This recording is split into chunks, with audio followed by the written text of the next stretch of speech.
through. I'm not gonna lie, age-old debate. Is Avatar the Last Airbender anime? I'm here to say that it is. I don't personally. I think anime used to be a medium or genre of, yo, this is inspired by a manga from Japan, but now it's expanded so much that we've got animes coming from French studios. This was just one from an American studio. You get what I'm saying? And Nickelodeon was in their bag when they made it. Okay, it's better than some. Okay, I'm not gonna go there. But in any case, folks who grew up watching The Last Airbender have high-key been distressed since the series finale in 2008. The Avatar The Last Airbender never had, what's it called? Unlike notable pop culture phenomenons like HBO, whose divisive entity dampening viewers' affinity, people have always loved The Last Airbender like through and through. Like a picturesque illustration of a stallion mid-strike, Avatar's journey from a daring pilot, which is crazy that pilot went from where it was.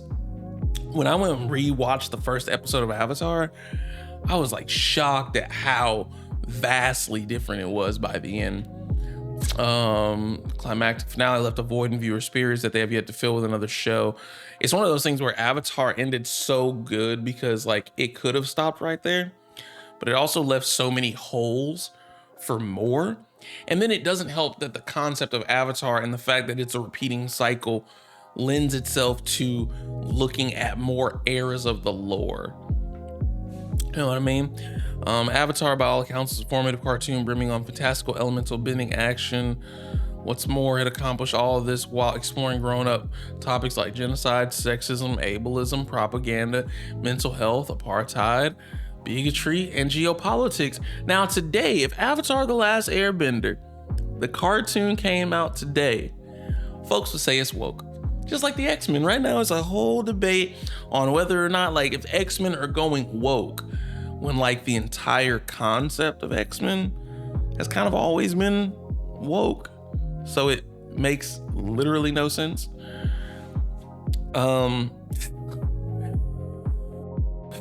Without talking down to its Y7 audience, and that's the other thing. I know one of the criticisms that I've seen that was actually fair.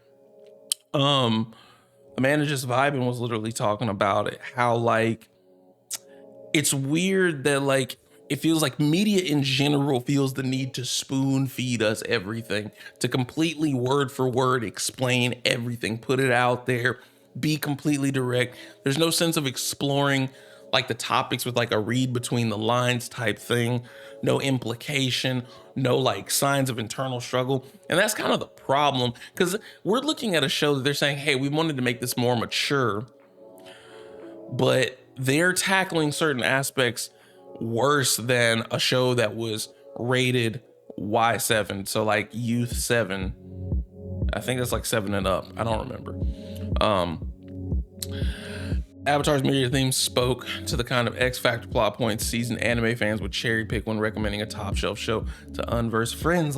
It hits in so many different ways that people don't even get now, Before Avatar, kids can only find this type of programming on Nickelodeon's competitor, Cartoon Network, Powerpuff Girls, Samurai Jack, Teen Titans. So this was a game-changing show for Nickelodeon, is what I'm hearing. And those shows, huge, unique component of their staying power among diehard viewers is how its creators seamlessly wove some of anime's greatest stories and iconography. Okay. Anime influences in mid-aughts, blah, blah, blah, blah, blah. Akira Slide, times like Cartoon Code and Kid Next Door were made eccentric. Avatar, on the other hand, felt like a departure from the norm, and how meticulously borrowing anime's je ne sais quoi made it feel more in line with anime than traditional Western. I'm saying, Avatar always felt like anime to me. I don't care. Y'all can argue with the wall. Every bit of it is a shonen. Or maybe it's a show. I don't remember. Because I got versed recently on the difference between shonen and shoujo, and I don't remember it. There are some ways this correlation is a clear line. Series about mystical superpower boy on a globe-trotting adventure, picking up new skills and making friends along the way. It's the friends we made along the way. Shout out to One Piece. What was I saying? Making friends along the way, blah, blah, blah, blah, blah, is with world-ending big baddest narrative outline for countless shonen anime. All right, cool. I wasn't tripping. Correspondingly, the trajectory of Avatar's commercial success yielding a cute but short-lived chibi parody series and overhated sequel series. It definitely is overhated. I don't care what anyone says. Legend of Korra has some of the crazy. I'm gonna actually go to a tweet that I saw in a second. A universally abhorred live action Hollywood film. Yeah, there was just a time where live action animes just needed to stop. But while Japanese audiences viewed any animated film as anime, whether it's Minions or Akira, the Japanese term anime is borrowed from English animation. After all, fans overseas rigidly distinguish anime as a media that originates in Japan, and yet the unique atmosphere stemming from Avatar evoked a common refrain from a subset of its viewerships, saying it just wasn't another Nickelodeon cartoon. It was an anime because it is. While a large majority of fans are still entrenched in online debates over whether Avatar's anime-esque qualities justify it being considered an honorary anime, I don't appreciate that. It's not an honorary anime, it is an anime. What's undeniable is the fact that its creators, Brian and Michael, had anime on the brain while conceptualizing The Last Airbender. In the art of the animated series, Kinetsuko and DiMartino reveal works of the prolific anime studios like Neo Genesis Evangelion maker Gainax and Studio Ghibli influenced many of the design choices. Okay, that makes total sense, especially when you see things like the moon spirit avatar state thing that went on here. Such a keen observation in much of the anime out of Japan in the study of movement, cloth, perspective, lighting, but like my American colleague, blah, blah, blah, blah, blah, blah, blah, blah. This is way longer than I thought it was gonna be. Kinetsu, during a QA segment of the 2007 Comic-Con, he revealed many of his favorite fights in anime come from things like Cowboy Bebop, Samurai Champloo, more specifically, Cowboy Bebop's pilot episode. Okay. They had a clear vision about crafting the pilot episode depicting the heroes trekking on a grand adventure against the Fire Nation. Because we were paying homage to the anime style and we're huge fans of studios like Gainax, we love the idea of a co-production with a Japanese studio. But after many unreturned phone calls, we realized Japanese studios didn't love the idea of a co-production with us. Their loss. I mean, look at how much money this, and maybe, I don't know, did Avatar really end up pulling a lot of money? The concept of pulling a lot of money then is different than it is now, you know what I mean? While evoking emotion in the anime was paramount of the duo. Kinetsuko stressed, it's not enough to call something anime when all you've done is copy the famous artist technique with a garb creative intent behind them. Okay. Avatar's titular hybrid animal designs were influenced by Miyazaki's animated films. The most overt homage pays to anime's Aang's lovable flying bison. That makes total sense. He really, as soon as I started reading this, he really does peep like a lot of the creatures in Studio G type B. I found myself unconsciously drawing fanciful hybrid animals, something I used to do when I was young. I was a fan of Miyazaki. I started drawing the bald arrow-headed boy herding some bison, manatee creatures in the sky. Wasn't sure how the wingless creatures could fly, but it didn't get in the way of the ideas. That's pretty fire. Shades of Spirited Away and Princess Mononoke are there, like Ko the Face Stealer. How did we never peep, dude? I don't know how I never peeped that. And La the Ocean Spirit, like Princess Mononoke's Forest Spirit. The design of Avatar's ghoulish spirit Heibe was inspired by Evangelion's angels, and Jet pays homage to. He literally looks like Jet. Avatar cartoon. How did I never peep, dude?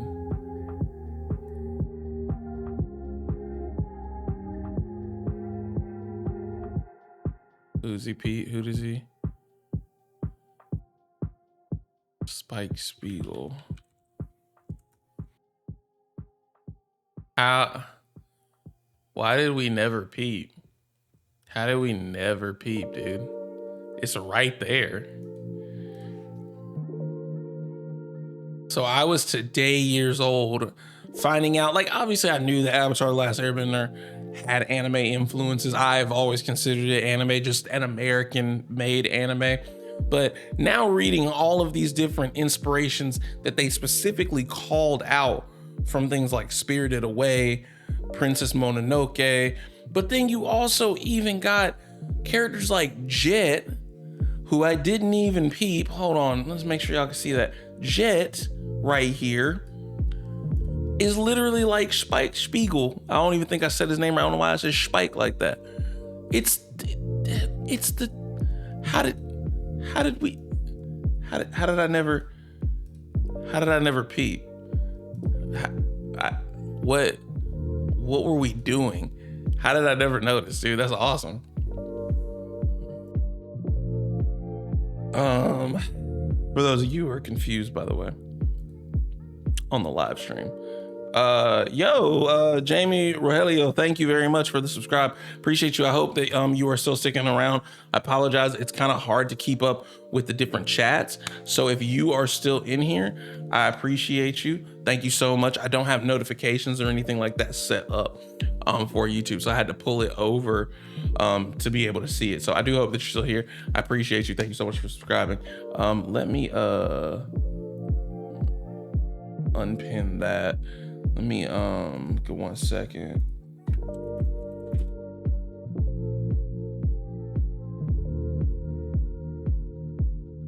Let's see the latest videos or live streams.